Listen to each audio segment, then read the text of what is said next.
everybody, and welcome to the Paranormal Portal. I'm your host, Brent Thomas. Thank you so much for joining us today. We've got an epic show ahead, but just remember, if any of you have experiences you'd like to share, I'd love to hear from you. You can either email me at paranormalportalradio@gmail.com or head over to paranormalportal.net and scroll down and find the button that says Interview Me, and that'll allow you to look at a calendar of possible times and dates and find a date that works for you.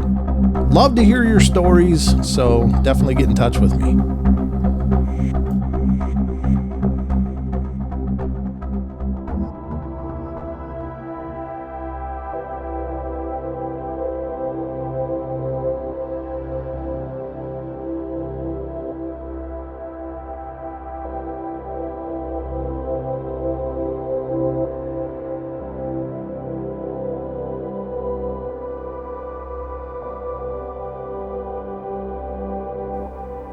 Hey everybody, and welcome to the Paranormal Portal podcast. I'm your host, Brent Thomas, and thank you so much for joining us today. I hope we've got an amazing show for you guys.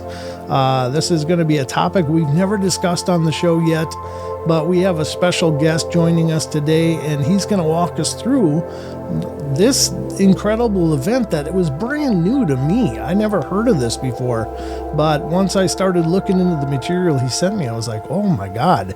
This is incredible. So, ladies and gentlemen, we're welcoming Gabe Lenners to the show, and he is the host and creator of the Obscurum podcast, and he is here to talk to us about the drone sightings that happened in the Midwest beginning in 2019. So buckle up, folks. This one's going to get good.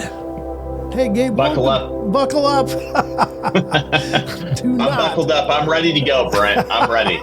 Great to be here with you. I'm thrilled you're here, brother. Thank you so much for coming on and being a part of the journey. Again, this was brand new to me. When you brought this to my attention, I was like, oh my God, because everybody heard about the Jersey drones. I mean, it was everywhere, but this never even touched the public consciousness, right? Yeah, well, this actually is what I like to call kind of an origin story on these drones, if you will. You know, Sure. When people saw all of these mysterious drones in New Jersey in late 2024, early 2025, this thing had happened before, actually in the Midwest, in Colorado and Nebraska. And that's what we get into in Obscurum, Invasion of the Drones, the podcast. All 9 episodes are out in the first season now, but I'll just give you kind of a backstory. So I'm originally from the Midwest. I grew up in Nebraska. I live in Los Angeles now, and I'm a host and producer. I do a lot of work with, you may have heard me on Radio Disney or ABC News or, CMT. And this topic was really different and interesting for me, but I went home for the holidays, got on the airplane in Burbank, went home, flew into Denver. And I'm sitting there with my family in Nebraska, drove from, Denver to Nebraska, and we're sitting there around New Year's Eve, 2019, and we get this knock at the front door. And this police officer who I'd known from when I grew up there. And he said, Gabe, something very strange is happening in the skies out above people's farms. And I wasn't quite sure what he was talking about. And I'm a journalist. I go where the evidence is and I go where, the story kind of unfolds. And he thought, this might be interesting for you to delve into. And sure enough, I drove out in my dad's pickup, looked up into the night sky in the middle of nowhere, essentially, and saw all of these flashing lights just hovering above the prairie in a lot of different areas. And people started to see them who lived in that area as well, many nights in a row, and started referring to them as drones. And I knew I had to keep asking questions. And that's what we get into in the podcast as we look at more of the why this could be occurring outside of the what. Because anytime you see anything that's like a flashing light in the sky, it's very hard to justify what it is. So I started kind of my investigation into this, into the why these things could possibly be flying in the area. And so that's what the podcast is about. And yeah, it's a wild ride for sure. It really is. And it's very curious to me, again, that this was a very localized events though, huh? It just much like the Jersey sightings did take place. It did kind of migrate across the eastern seaboard to a degree. At least there was a lot of claims coming in. But in this series of events, was it just very localized around that region as far as you know?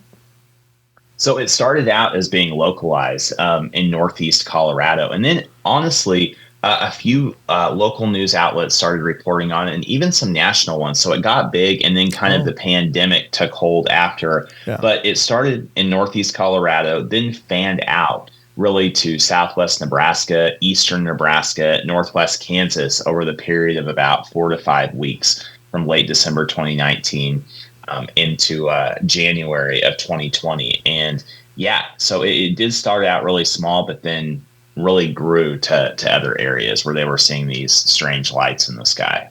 Right. Now, one of the things I would like to know your gut take on, and I'm asking you to speculate quite a bit because nobody can possibly know, but did you get a sense because you've observed these things as well, did you get a sense that it looked like our stuff, or did it look like not our stuff? And you know, again, just whatever your gut take is on it. That's a great question. And that's one of the things, you know, I believe in episode 4 of the podcast, you know, you would, and one might think that, you know, our government does different activities that they could be, you know, as we know, they could be testing out some things or, you know, working on something else. And, you know, a lot of times in my experience, you know, the government has a duty to serve and protect. And I understand if stuff needs to be not talked about. But a lot of the officials I spoke to in episode 4 of this podcast went on the record saying, you know, these drones aren't ours. They don't belong to us. We don't know who they belong to. And a lot of times in my experience in the past, when you talk to people of that level, they just kind of give a wink and a nod or don't really acknowledge it. So it was very interesting to see how a lot of people, you know, went out of their way to basically say they don't belong to us. And I was talking with a lot of different folks at that time. I was talking with the FAA. I was talking with the Air Force. I was talking with local authorities that live in the area to kind of get just a clear picture of the whole snapshot of what was happening during that time. And do you think that you got one? Did you get a clear snapshot, or did you at least get a better idea of the scope and breadth of this? Yeah, absolutely. I think that one of the biggest things I learned is that technology is far outpacing how it can be enforced in the area. Because if you have, you know, the FAA regulating drones all across America, and I mean, everyone's buying drones. There's so many things in the sky at any given time. It's very hard to regulate all of that, you know, and enforce, you know, no-fly zones and different things. Because if you think about it, if someone would see a drone on their property, they report it to a local official, they move it up the chain, maybe the FAA hears about it. What are they going to do at that point? Because the thing is probably not there anymore, and it turns into a report more so than, you know, this is a confirmation and this actually happened. And that was one of the things that, you know, I found very interesting, like early on, is hearing how many similar accounts there were from people who didn't know each other but lived maybe a couple hundred miles apart, and they were all experiencing this together. And these aren't people who, you know, go out and, you know, are UFO hunters. These are just normal people who work on the land, who live there, who've lived there their whole life, and they're kind of experiencing, you know, this event together. So were you guys at that time, and back in 2019, and this is there's a reason that I'm asking this, and I'll get to that in a minute, but were you guys identifying these as drones at that time, or were they just identified at that time as anomalous lights in the sky? That's it. Well, that's it. The title of the podcast is Invasion of the Drones. That's not because they are in fact drones. It's because that's what everyone was calling them. And it seems like drone is the new and more casual term for UFO, if you will. Yeah. But, you know, based on the people who I talked to and a lot of the eyewitnesses, you just have to kind of report it as lights in the sky. I mean, me too. I mean, you couldn't see the specifics. The things that you knew were Some of these were or appeared to be the size of small cars. There were other smaller craft surrounding them with red and white flashing lights. Okay. And they would, arrive when it got dark, and by the time it was the morning, they were gone, or you couldn't see them.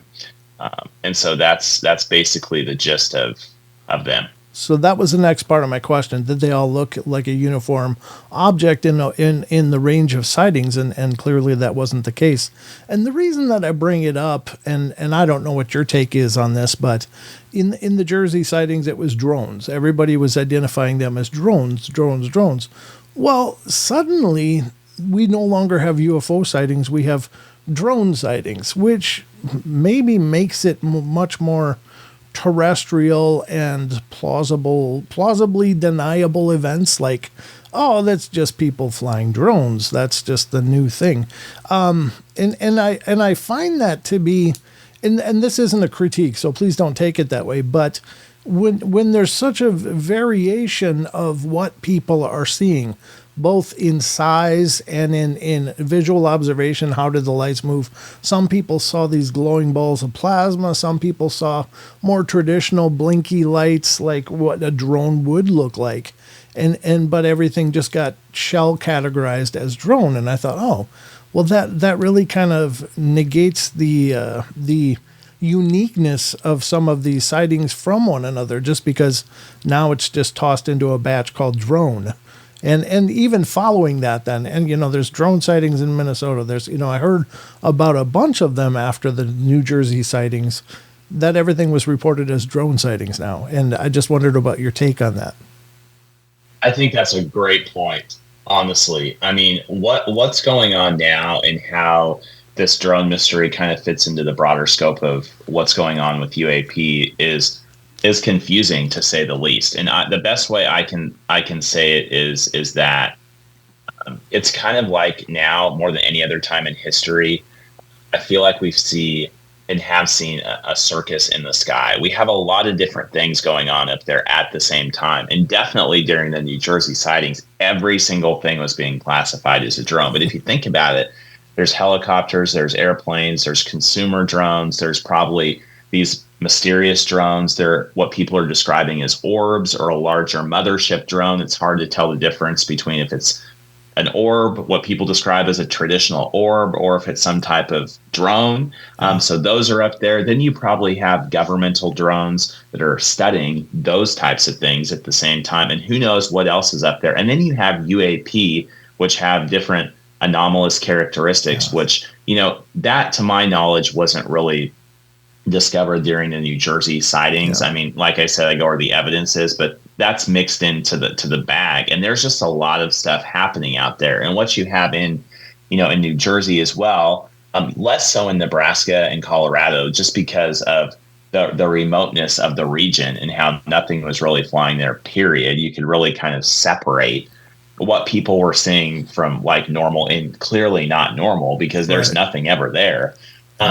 But in New Jersey, there's a lot of stuff happening. And then you have the flight paths of JFK and LaGuardia kind of mixed into the mix. And so I think as that thing took off, was there something very strange happening in New Jersey? Yes. Was it on as big of a scale as it got made out to be? Probably not, because there probably was a layer of hysteria baked into it and people misclassifying, different things. And I think there's a stark difference between these drones, which have been over classified military sites and installations worldwide, and what everyone was seeing on a massive scale in New Jersey. But was something going on? Absolutely, I think. Yeah.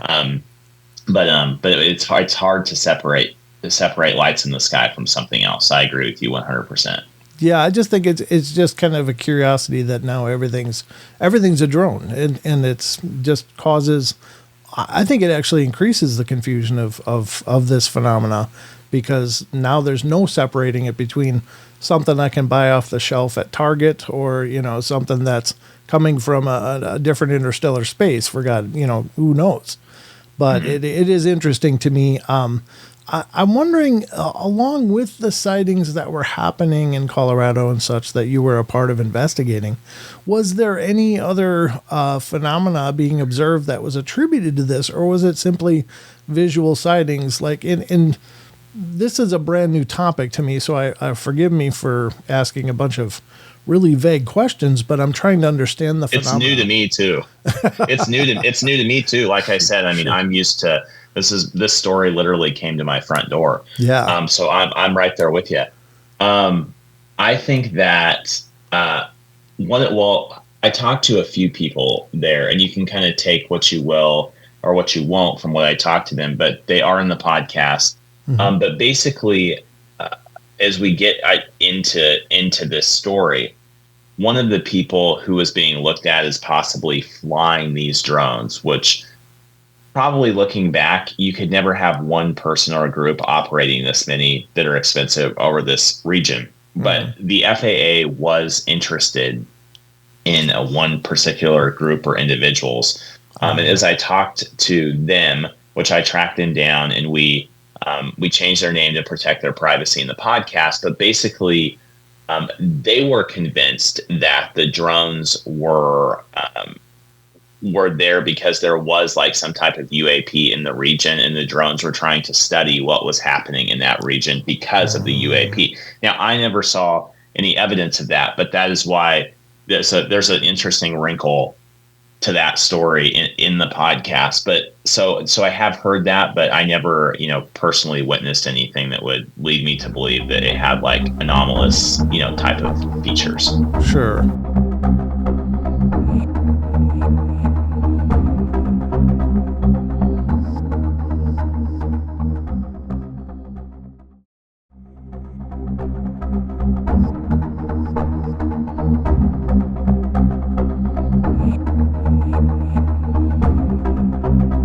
And the reason that I ask is, of course, many of us in the UFO that are at least interested in it have heard of such things as like cattle mutilations, especially in like Colorado and in the West here. That's not an unknown phenomenon. I don't think it's real common, but it does happen. And it was a curiosity to me that were there any correlations between any reports of cattle mutilation and these appearance of these drones. That was what basically was occurring to me.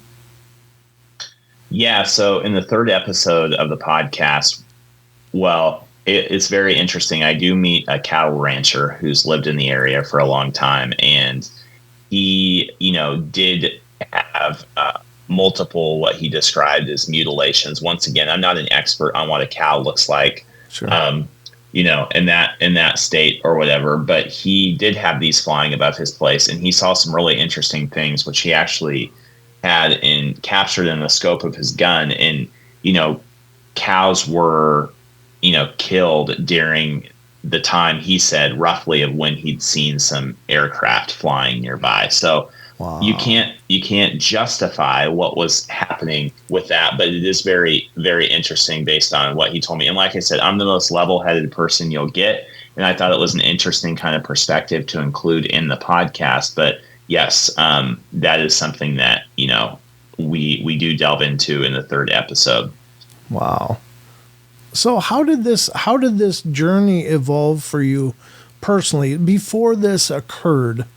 Did you have an interest in the world of the unknown and like UFOs, or did this just kind of land in your lap and you went on this whole, journey of understanding? How did this work for you personally?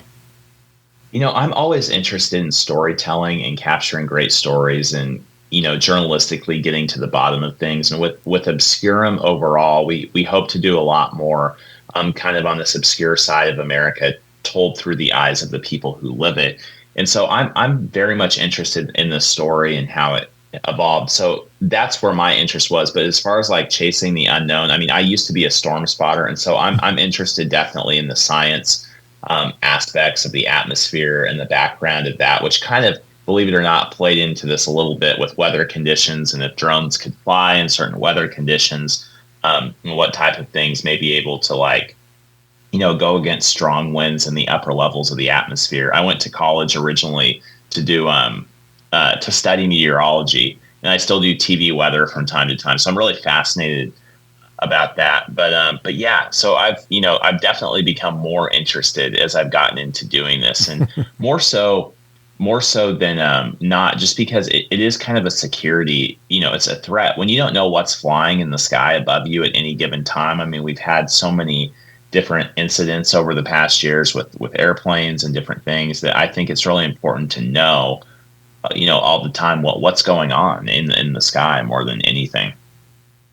Yeah, I think in the scope of the New Jersey sightings, I think that was one of the most disconcerting parts of it, was that these things were sighted over military bases, and yet there was almost an admission of helplessness in their official releases. Like, well, we don't know what they are; they're not ours, and that surprised me that they put that out there, because it would seem to be in their best interest to always look like they have their thumb on the nerve center of these things, and not, I don't know what they are, but they're over us too.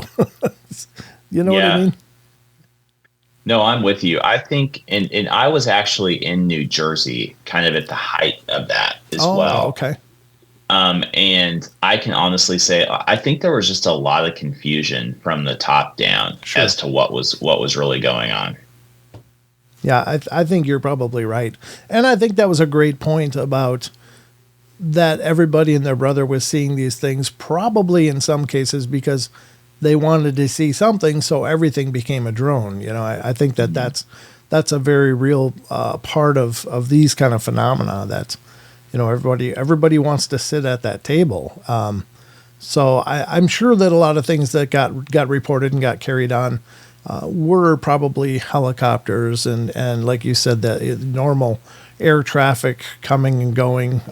But it's just so hard to differentiate with any of this. But yeah, I think it's absolutely fascinating. So in your journey of looking into this phenomena, were there any points where you're like, I don't know what to do with this now? What do you do with it once you start going down this rabbit hole? Where does it end?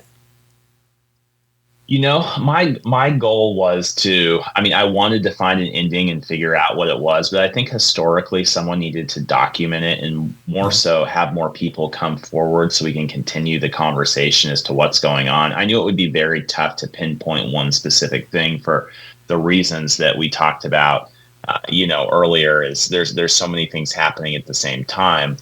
But when you start to get all of these accounts together, especially with public officials and locals, and you can kind of unwind what people were experiencing in a capsule of like what happened in time, I thought that was really important. And I hope that this is kind of a conversation starter for what we can dive into in the future, as far as like continuing to look into these and figuring stuff out. When it comes to these drones. And so that's why I did it. And that's my goal, is just to share this and be transparent, and hopefully get people talking more about it and get to a stronger conclusion. Well, since now we've all heard of the New Jersey ones, now we're hearing about this swell of them from the Colorado region and in that area. Have you become aware of any other areas of like these how do I say it? These swarms of sightings. Do they seem to be kind of hopscotching around, or does there seem to be any kind of pattern or method to this that you can wrap your head around?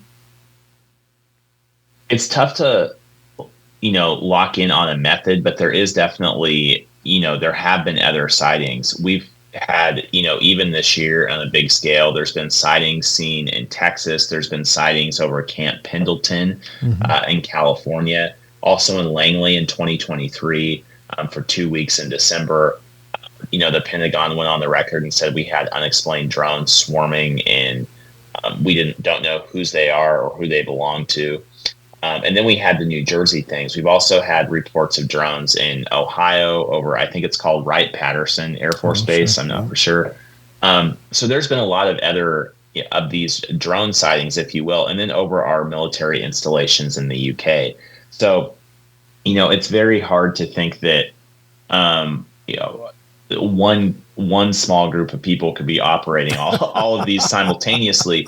But it is still, people are still happening, and it's very hard of where you draw that line of, is this a drone? Is this a UAP? Like, what are we seeing here? Like, is this, I don't know. It kind of does add to the confusion of the whole conversation, because it's hard to justify the difference, and everything is a drone now, like we talked about. So, well, the official explanation that came out, again, I refer back to the New Jersey sightings, because that's certainly what I'm more familiar with. But the official explanation came back and said, well, some of these are consumer drones, some of them are ours, but we never really learned anything. And my question is, what is your take on that official explanation? I think it's very curious. In January, I believe, President Trump's press secretary came out and said, some of these have been authorized by the FAA for research and various other reasons. And my kind of question back to that, if I was in that briefing room, would be, why would the FAA put temporary flight restrictions in place in New Jersey over 19 areas on December 19th? And why would there be temporary flight restrictions put in place the next day in New York over 20 areas by the FAA to protect New Jersey's critical infrastructure, if in fact the FAA was allowing these flights to occur? They use government resources to put those in place. So that's my question. It just is very curious, and it doesn't really add up with what is kind of said and what the FAA actually did. And the FAA even put out a joint statement with the DOD and a couple other agencies saying, we've looked into these sightings. We've analyzed 5,000 sightings in New Jersey. 100, may be questionable. They put out the full release. And so it just seems to me very interesting, if they're going to all that work to like say, hey, we're doing this. People are worried, to say, oh, it was us the whole time. I don't know. Maybe, maybe, but it just doesn't, it just creates a lot more questions. Maybe they had some reason for doing that, if that's the case. But, in the announcement as well, the official wording was the drones over New Jersey. And there's these type of things being reported all across the world as well. Yeah.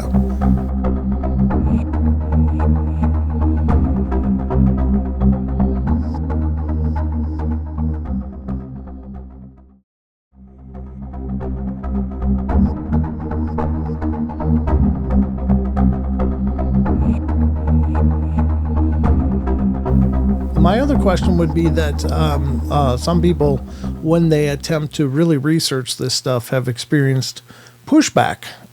In other words, like at least a sense that there are certain interests that are pushing back against any information really coming out, or trying to keep information from coming out. Did you experience that as you're diving into this, looking into this phenomena? I honestly, I didn't experience that much of it. And I know people do. And like I said, my background is not of like, I'm coming here to debunk the UFO worldwide mystery. I mean, I do a lot of interviews in the entertainment space on red carpets and different things. And I'm not trying to like debunk the world's biggest secret, as far as UFOs and stuff. But genuinely, what I learned is that, I think there's a lot of confusion, and people really don't know what is happening and how this kind of plays into the broader UAP conversation. Yeah. For one, and I just think it's very, very weird where, with the UFO topics and stuff, things are released. When they're released, people go on the record, people don't say things, we get bits and pieces. But with this, it's just very odd where people, go and say like, this is not us. These aren't our drones. We aren't putting these drones up in the air. And, they go out of their way, as I mentioned earlier, to say that, which is not normal if you're trying to conceal something, unless there's, some private ops group that you're not aware of, which could be the case. Right. You don't know, but I mean, still, no one really usually talks. Yeah. I mean, some of the explanations that were coming out, obviously the conspiracy theories were abounding throughout the course of these sightings. And I'm sure everywhere these sightings are happening, and there's no shortage of like UFO sightings around nuclear installments and stuff, but there was, of course, the scuttlebutt that no, these are ours, and they're looking for radioactive material, they're looking for any number of things, chemical weapons, or everything under the sun, really, and that alone gets to be a mess. So as you're digging into your experience, thank God it didn't get as big as this, though, because I think probably the fact that it wasn't everybody everywhere talking about it maybe made your lane a little clearer, whereas in the New Jersey case, it just got so muddy. It was just almost unnavigable to find any kind of sense or reason to it. Not that we'll ever ascertain a sense, but does that make sense? Yeah, no, it was definitely a smaller scale event and allowed me to dig deeper into it quicker, I will say, for sure. Yeah. I'm glad that you did this too, because it puts this phenomena on the map as well. And I think it expands the scope of this a bunch. It was one thing to think, well, it was just on the East Coast, but now we're adding a whole new segment of the map in there. And then the whisperings and murmurs that, like you said, it is a global phenomena, but what are they and what could they be doing? And I realize there's no answer to those questions, but I think that's what occurs to all of us in light of the admission by the Pentagon about the Nimitz Tic Tac videos and other videos that they're like, yeah, that's not ours. We don't know what it is. It was exhibiting, aeronautic feats that are impossible by anything that we have. There's no forms of propulsion visible. Again, it's to touch on this, you really have to maybe at least allow the possibility that these are truly UFO technologies or extraterrestrial or extra dimensional or whatever the hell it could be. Again, it's such a big scope, but in the course of your journey, did you ever have and I know I'm re-asking a question, but this is just something that I want to dig into more if we can, is that what does it mean to you if it is from somewhere else? It's not ours. It's from the stars or somewhere else. What does that mean to you? I think it means to me that space is such a huge, huge place. And I just, as a journalist, I haven't seen that. So I just have to go where, kind of the evidence points me. Sure. in that regard. And so, if I have reason to believe that, that it could be not from this planet, I'm gonna go in that direction and not shy away from asking the tough questions, and stuff. And, one of the most interesting things with the unknown is how people interpret what's happening around them. And that's one of the things that I kind of found throughout doing this, podcast and stuff, and people. And that's why you have to be so careful about, and I started to look at the why, instead of, why something may be doing this instead of the what, because when you start analyzing the what, anything that you believe is just going to get exponentially bigger based on what your preconceived notion is of what you're seeing. And so, yeah, that's what always kept me going back to saying, hey, what are the facts here? Where do we need to go here? And what is actually happening here? If they said that they saw this, did 3 other people see this who live by here? Did they describe it the same way? Type of thing. And it's hard to find facts when you're talking about lights in the sky.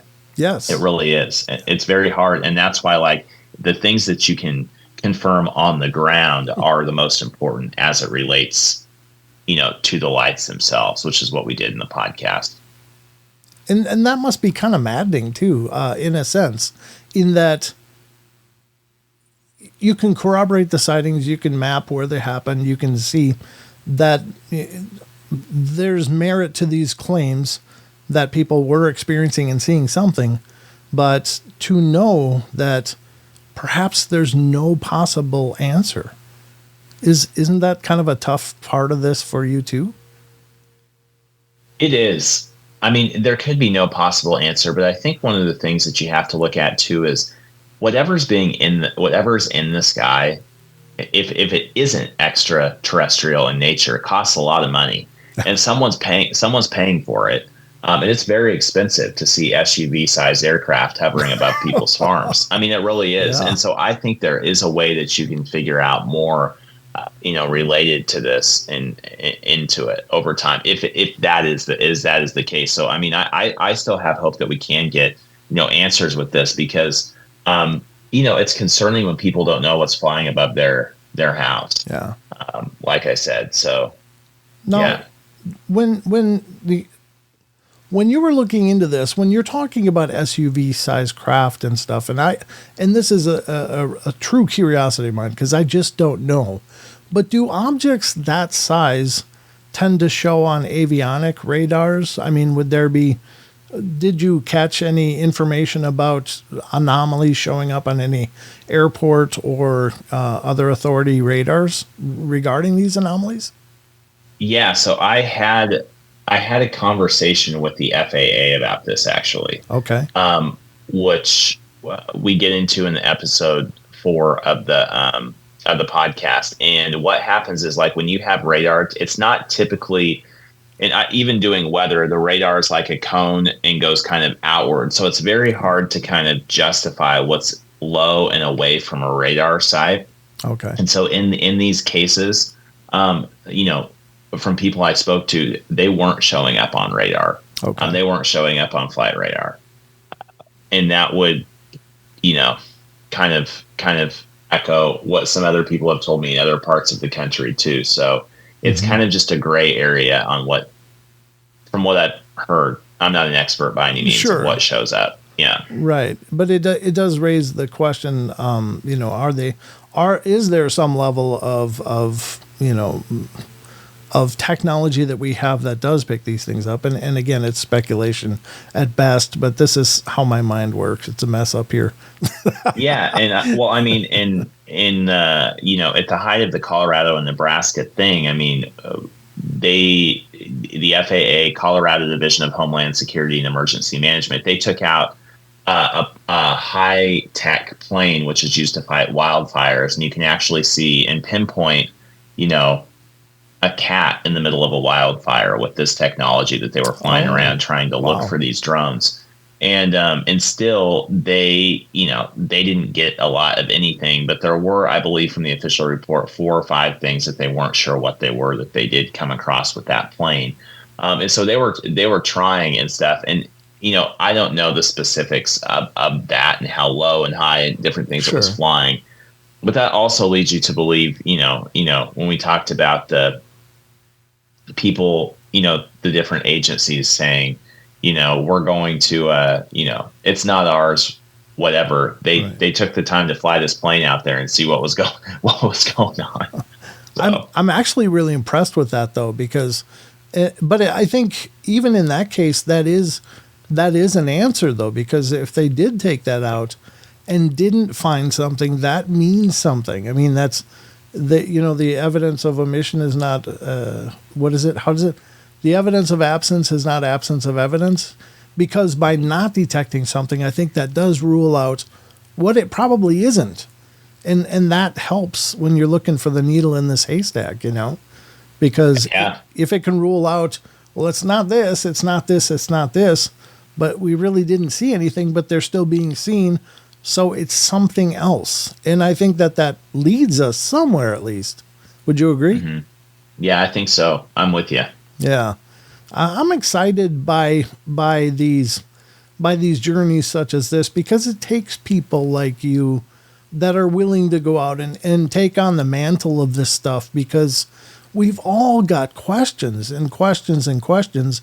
And outside of what we might get through our, news or our different medias, we're not getting a lot, but it takes people like you that are willing to go out there and do the legwork, make the connections, start digging in these rabbit holes that nobody's bothered with. And I really commend you on that, because this is how we move towards some kind of answers, Yeah, I appreciate that. And, yeah, hopefully this is just the beginning, because there's a lot more that needs to be unpacked with this story. And so trust me, I think it's just going to get weirder from here.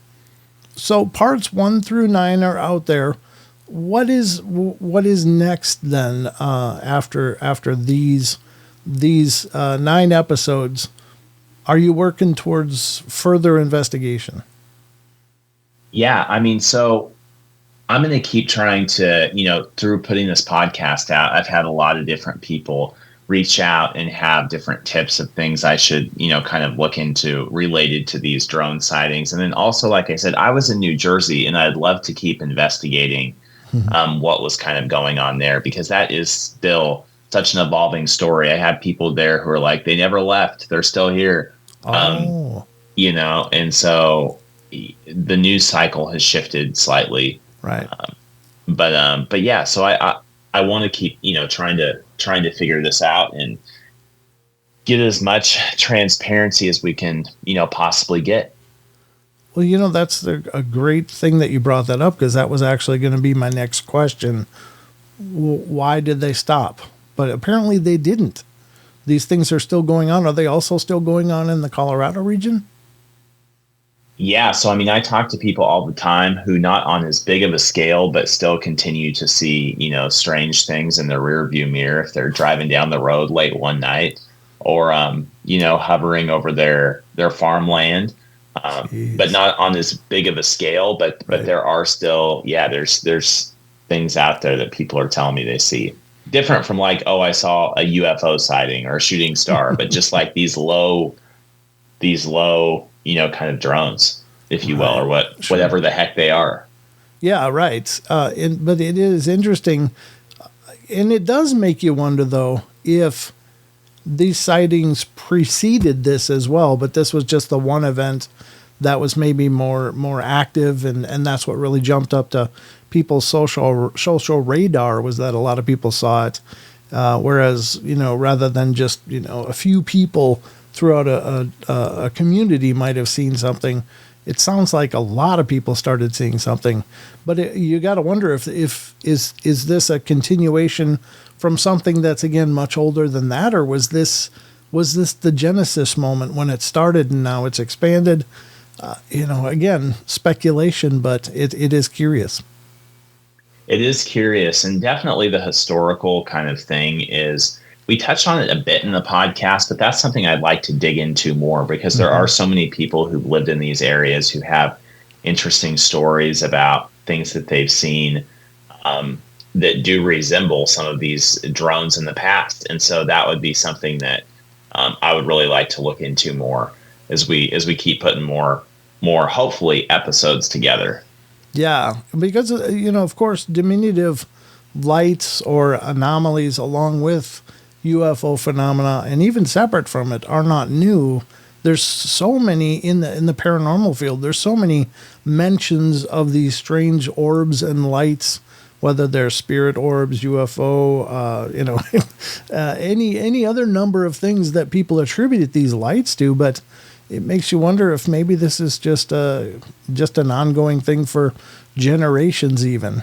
But I'm excited to see where you get to with this journey, Gabe, because again, you're doing the work. You're at least looking for the answers that all of us are asking the questions about. So I really appreciate that.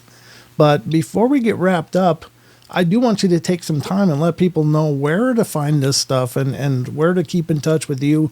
If they've got reports that they'd like to share with you, how to get a hold of you and how to do that. That's a great question. The best place and the way you can listen to this is search Obscurum, Invasion of the Drones, wherever you get your podcasts, on Apple, Spotify. We're also on YouTube, or anywhere that you listen.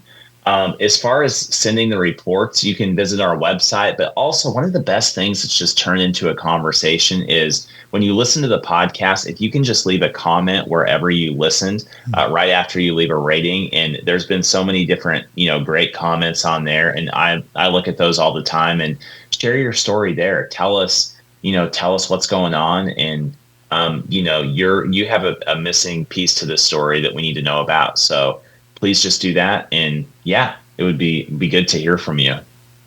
Well, I look forward to more visits from you, Gabe, because I want to keep hearing more about the journey as this unfolds, as it evolves, and we'll be excitedly waiting for more answers. Well, Brent, thank you for taking the time. I love the Paranormal Portal family, so keep doing what you're doing. Thank you, brother. And we'll get you back on, and we'll dive further into the rabbit hole. Sounds good. Let's do it. All right, perfect. Thank you, Gabe.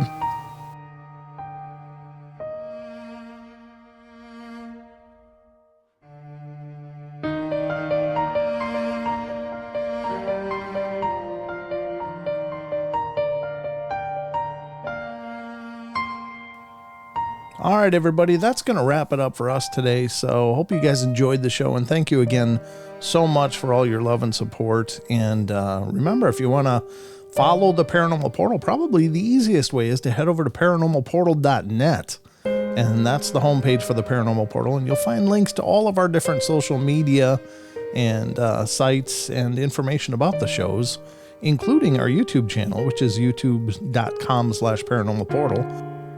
Or just look for Paranormal Portal on Google or whatever search engine, and you'll find links to our social media such as Facebook, Instagram, TikTok, and Twitter. So we're kind of all over the place, and we're spreading as well as we can. But anyway, thank you so much for the love and support. Y'all take care, and remember, we love y'all. Be good, be kind, be nice. Take care of each other, help each other out, find the magic in every day, and remember to laugh as much as you can. Until next time.